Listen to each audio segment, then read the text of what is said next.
ত্রয়োদশ জাতীয় সংসদ নির্বাচনের ফলাফল যেন বাংলাদেশের রাজনীতির দাবা উল্টে দিয়েছে। কেউ কি কখনো ভেবেছিল রাজনীতির সমীকরণ এমন নাটকীয় মোড় নেবে? সংসদের প্রধান বিরোধী দল হিসেবে এখন চালকের আসনে বাংলাদেশ জামায়াতে ইসলামী, আর এর চেয়েও বড় চমক, ডাক্তার শফিকুর রহমান এখন officially leader of the opposition বা বিরোধী দলীয় নেতা। কিন্তু গল্পের টুইস্ট এখানেই শেষ নয়। জুলাই বিপ্লবের সেই রাজপথ কাঁপানো স্লোগান মাস্টার ছাত্র প্রতিনিধি নাহিদ ইসলাম এখন সংসদে উপ বিরোধী দলীয় নেতা। আপনারা হয়তো ভাবছেন এসব তো শুধুই পদবি, নামের আগে একটা টাইটেল বসলো, ব্যাস এটুকুই। কিন্তু বিশ্বাস করুন, বিষয়টি মোটেও এতটা সহজ নয়। এই দুটি পদের সাথে জড়িয়ে আছে রাষ্ট্রের দেয়া এমন সব রাজকীয় ক্ষমতা, প্রোটোকল আর সুযোগ সুবিধা যা শুনলে আপনার চোখ কপালে উঠতে বাধ্য। পতাকাবাহী গাড়ি, আলিশান ডুপ্লেক্স বাড়ি আর ব্যক্তিগত বিশাল বাহিনী, কি নেই এই তালিকায়? আজকের ভিডিওতে আমরা পাই টু পাই হিসাব কষে দেখব ডাক্তার শফিকুর রহমান এবং নাহিদ ইসলাম রাষ্ট্রের কাছ থেকে ঠিক কি ভিআইপি ট্রিটমেন্ট পেতে যাচ্ছেন, এবং কেন এই প্রোটোকলগুলো শুধু বিলাসিতা নয় বরং ক্ষমতার আসল চাবিকাঠি। তো চলুন রাজনীতির এই নতুন সমীকরণের গভীরে ডুব দেওয়া যাক।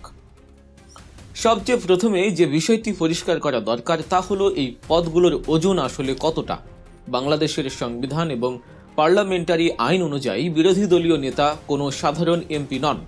লিডার অফ দ্য অপোজিশন পদটি আক্ষরিক অর্থে একজন পূর্ণ মন্ত্রীর বা ফুল মিনিস্টারের সমমর্যাদার, অর্থাৎ সরকারের একজন প্রভাবশালী মন্ত্রী যে প্রোটোকল পান, ডাক্তার শফিকুর রহমানও হুবহু সেই একই পাওয়ার প্র্যাকটিস করবেন। অন্যদিকে তরুণ তুর্কি নাহিদ ইসলাম, যিনি উপনেতা বা deputy leader of the opposition হয়েছেন, তিনি ভোগ করবেন একজন প্রতিমন্ত্রীর বা স্টেট মিনিস্টারের সমস্ত সুযোগ সুবিধা।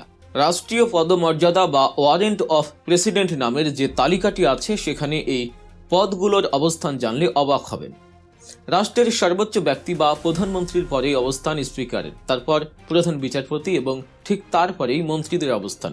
অর্থাৎ প্রোটোকলের দিক থেকে ডাক্তার শফিকুর রহমান এখন রাষ্ট্রের একেবারে শীর্ষস্থানীয় নীতি নির্ধারকদের কাতারে। কোনো রাষ্ট্রীয় অনুষ্ঠানে গেলে তাকে মন্ত্রীর সমান সম্মান জানাতে বাধ্য থাকবে প্রশাসন, আর সংসদের ভেতরে সেখানে তার আসনটি হবে প্রধানমন্ত্রীর ঠিক বিপরীতে, স্পিকারের বাম পাশের একেবারে প্রথম সারিতে। অর্থাৎ তিনি এখন সরাসরি প্রধানমন্ত্রীর চোখের দিকে তাকিয়েই কথা বলবেন। এবার আসুন একটু লাইফস্টাইল বা সুযোগ সুবিধার ফর্দে নজর দেই। ঢাকায় থাকার ব্যবস্থা নিয়ে তাদের আর চিন্তা করতে হবে না।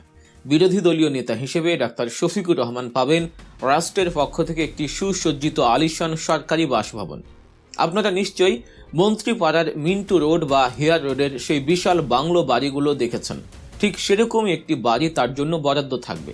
এই বাড়িগুলোর বিশেষত্ব হলো এর জন্য 1 টাকাও ভাড়া দিতে হয় না। শুধু তাই নয়, এই বিশাল বাড়ির ভেতরে যত ফার্নিচার, এসি, ফ্রিজ বা ইলেকট্রনিক সামগ্রী লাগবে সবকিছুই সরকার কিনে দেবে। বিলাসবহুল এই জীবনের খরচ কে দেবে? উত্তর হলো রাষ্ট্র।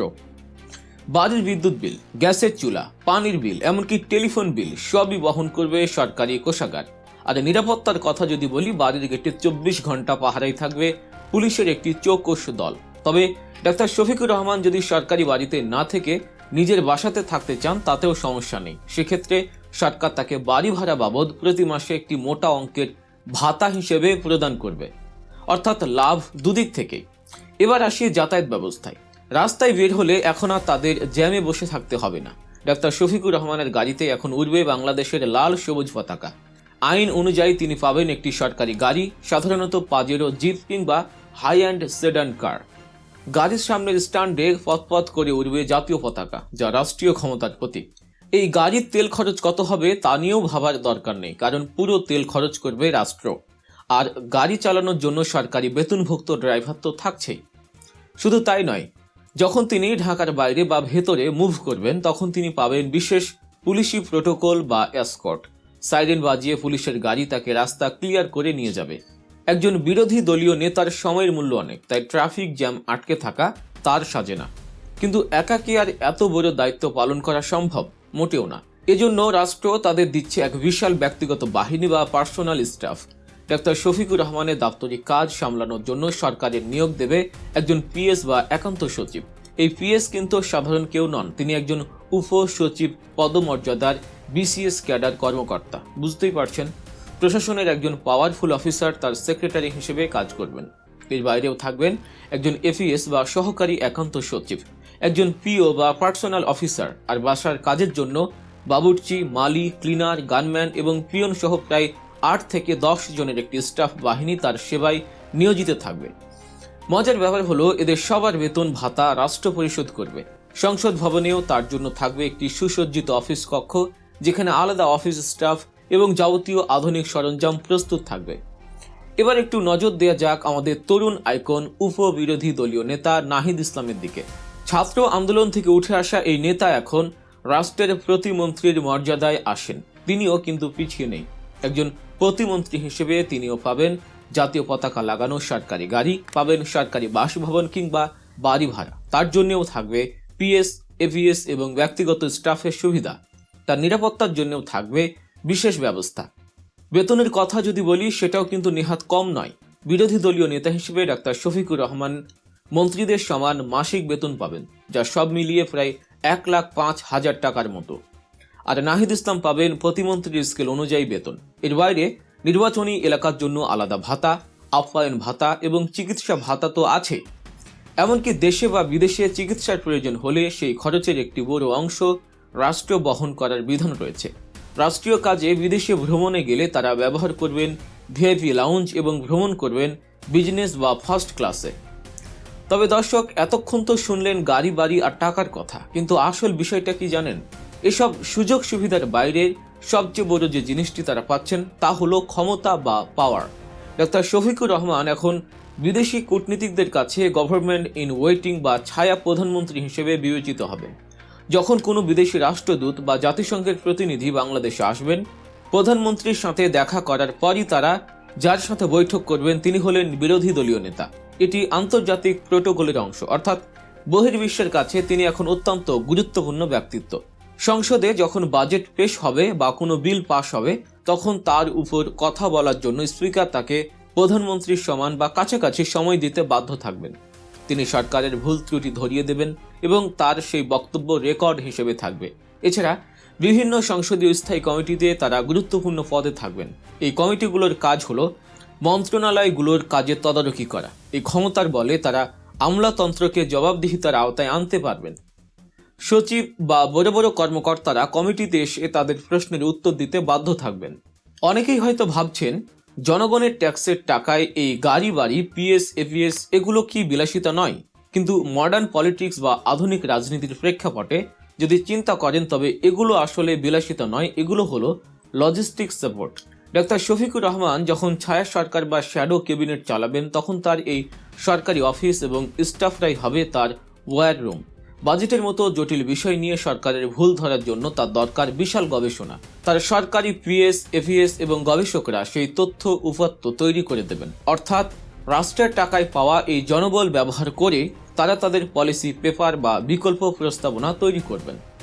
এই সুবিধাগুলো তাদের গঠনমূলক রাজনীতি করার রসদ যোগাবে। অন্যদিকে নাহিদ ইসলামের বিষয়টি ভাবুন। জুলাই বিপ্লবে ছাত্ররা রাস্তায় স্লোগান দিয়েছে, রক্ত দিয়েছে, কিন্তু এখন নাহিদ ইসলাম সেই শক্তি নিয়ে প্রশাসনের টেবিলে বসবেন। তার পতাকাবাহী গাড়িটি শুধু একটি বাহন নয়, এটি তরুণ প্রজন্মের জন্য একটি বার্তা যে আমরা শুধু রাস্তায় নয়, আমরা রাষ্ট্র পরিচালনাতেও অংশ নিতে জানি। শিক্ষা মন্ত্রণালয় বা যুব ও ক্রীড়া মন্ত্রণালয়ের মতো দুর্নীতি বা অনিয়ম নিয়ে যখন নাহিদ ইসলাম প্রোটোকল মেনে প্রশ্ন তুলবেন, তখন প্রশাসন নড়ে চড়ে বসতে বাধ্য হবে, যা হয়তো সাধারণ একজন এমপির পক্ষে করা কঠিন ছিল। সুতরাং এই প্রোটোকল, এই নিরাপত্তা এবং এই সুযোগ সুবিধা এগুলো তাদের জন্য কোনো উপহার নয়, বরং এগুলো তাদের কাজের হাতিয়ার, যাতে তারা বিরোধী দলের গুরুদায়িত্ব সঠিকভাবে পালন করতে পারেন এবং সরকারের উপর কার্যকর চাপ সৃষ্টি করতে পারেন। মিন্টু রোডের বাড়িতে বসে তারা কি সরকারের গঠনমূলক সমালোচনা করবেন নাকি আপোষ করবেন, সেটাই এখন দেখার বিষয়। তবে এটা নিশ্চিত, বাংলাদেশের রাজনীতিতে বিরোধী দলের সংজ্ঞা এবং স্টাইল দুটোই বদলে গেছে। দর্শক, পুরো বিষয়টি শোনার পর আপনার কি মনে হচ্ছে? বিরোধী দলীয় নেতা এবং উপনেতা হিসেবে এই রাজকীয় সুযোগ সুবিধাগুলো কি তাদের প্রাপ্য, নাকি এর কোন পরিবর্তন হওয়া উচিত? বিশেষ করে ছাত্র প্রতিনিধি হিসেবে নাহিদ ইসলামের এই ক্ষমতায়ন আপনারা কিভাবে দেখছেন? আপনাদের সুচিন্তিত মতামত আমাদের কমেন্ট বক্সে অবশ্যই জানাবেন। আপনাদের প্রতিটি কমেন্ট আমাদের জন্য অত্যন্ত মূল্যবান। ভিডিওটি ভালো লাগলে লাইক দিন, বন্ধুদের সাথে শেয়ার করুন। আর রাজনীতি ও সমসাময়িক বিশ্বের এমন সব গভীর বিশ্লেষণধর্মী ভিডিও নিয়মিত পেতে গল্প নিউজ চ্যানেলটি সাবস্ক্রাইব করতে একদম ভুলবেন না। দেখা হচ্ছে পরের ভিডিওতে নতুন কোনো চমকপ্রদ তথ্য নিয়ে। সে পর্যন্ত ভালো থাকুন, সুস্থ থাকুন। আল্লাহ হাফেজ।